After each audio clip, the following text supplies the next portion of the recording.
Hello everyone, I am Hakeem Sakina and welcome back to Shikshak IAS। So friends, कैसे हैं आप सब? I hope you all are doing good.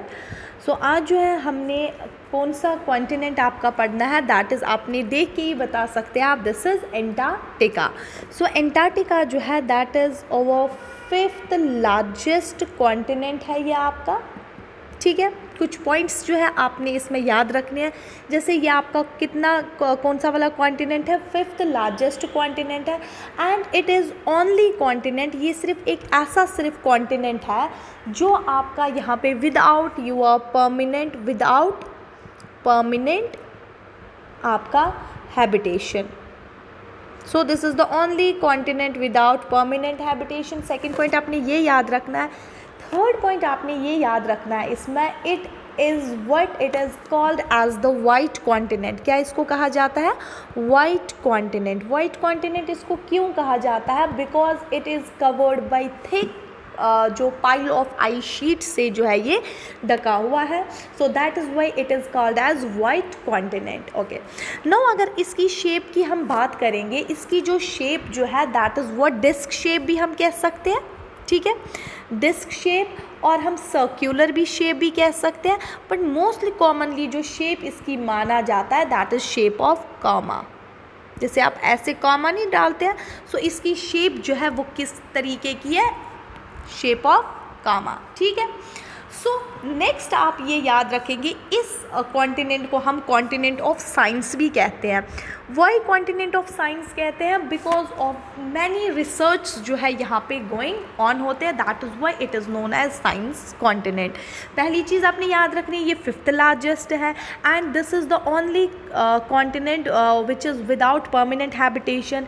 Third, मैंने आपको बोला इसको क्या कहते हैं? वाइट कॉन्टिनेंट कहते हैं, because it is covered by the thick जो पाइल ऑफ आइस शीट से। एंड फिर मैंने आपको कहा ये आपका डिस्क शेप है, सर्क्यूलर है या कॉमा शेप है। एंड इसको क्या कहा जाता है? कॉन्टिनेंट ऑफ साइंस भी कहा जाता है, क्योंकि बहुत सारे रिसर्च जो है वहाँ पे होती है। सो नेक्स्ट आप इसमें याद रखेंगे, ये वाला जो आपका एंटार्क्टिका जो है आपका, this is the highest of all the continent. सब कॉन्टिनेंट्स में अगर आप देखेंगे ये हाईएस्ट है ऑफ ऑल कॉन्टिनेंट्स। मैं इन टर्म्स ऑफ व्हाट कह रही हूँ, मैं इन टर्म्स ऑफ हम ये कह रहे हैं in terms of what, height की वजह से जो है यहाँ पे मोर एवरेज हाइट जो है बाकी कॉन्टिनेंट से इसकी सबसे ज़्यादा है। एंड अगर आपसे पूछा जाए विंडिएस्ट ऑफ ऑल कॉन्टिनेंट्स कौन है, सबसे जहाँ पे हवाइयाँ चलती है, दैट इज़ वो कौन सा है आपका? That is Antarctica. एंड यहाँ पे मैं आपको अब इसके ये तो इसका जो है वो पॉलिटिकल सिग्निफिकेंस क्या है, अब हम पढ़ते हैं इसमें। 1 मिनट।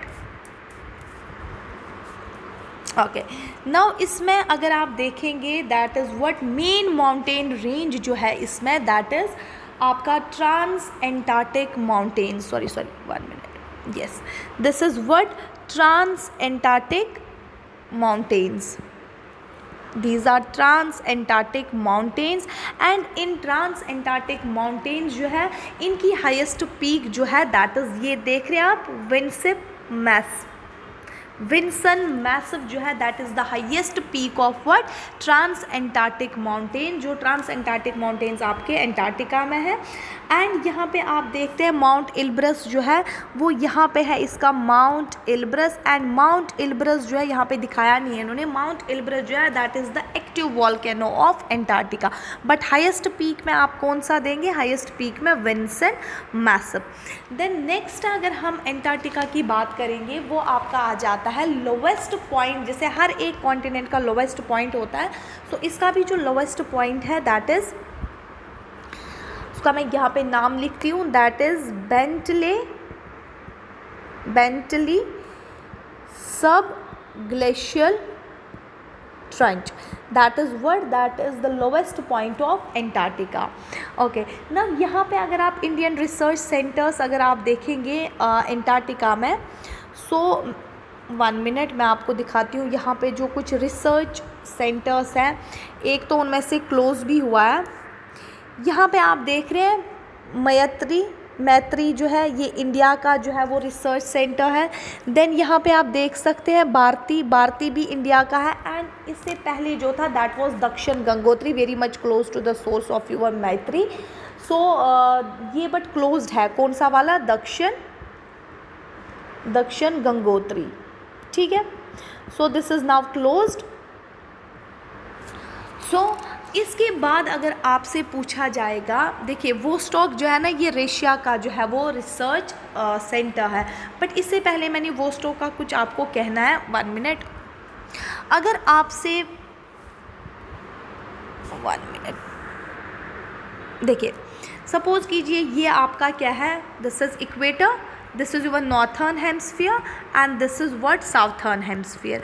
अगर आपसे पूछा जाएगा, देखो 2 प्लेसेस जो है वो दुनिया में सबसे मानी जाती है कि वो कोल्डेस्ट माना जाता है।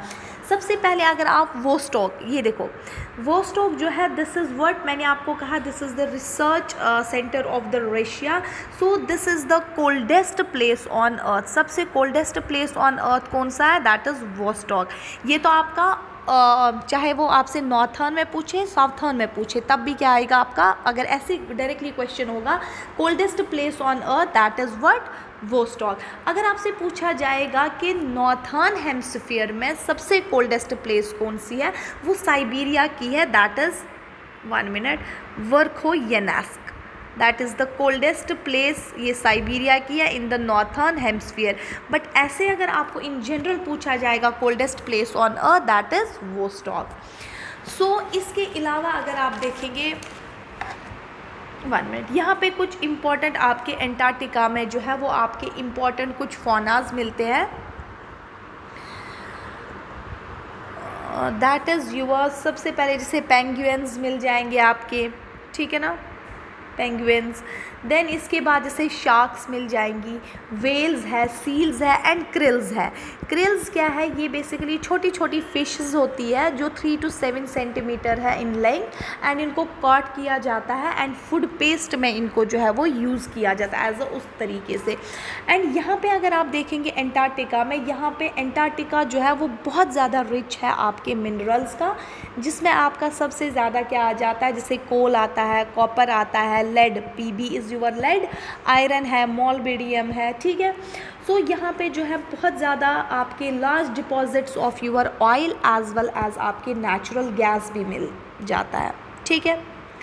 सो आपको पता है because of the fear of unmindful resource use के लिए कंसर्न ये डाला गया है, एंड जो possible political fall out of the uncertain exploitation rights, इसकी वजह से एक एग्रीमेंट हो गया मैड्रिड में, जो आपका कब हो गया, मैड्रिड में हो गया कब, अप्रैल 1991 में, ताकि ज़्यादा एक्सप्लॉयटेशन नहीं हो जाए इन रिसोर्सेज का। एक एग्रीमेंट हो जाता है मैड्रिड में, जिसमें बैन किया जाता है कि मिनरल एक्सप्लॉयटेशन यहाँ पे एंटार्क्टिका में फॉर अबाउट 50 ईयर्स तक नहीं होनी चाहिए। So this was all about your what, Antarctica. I hope आपको ये अच्छे से समझ आया होगा। So all the best to all of you.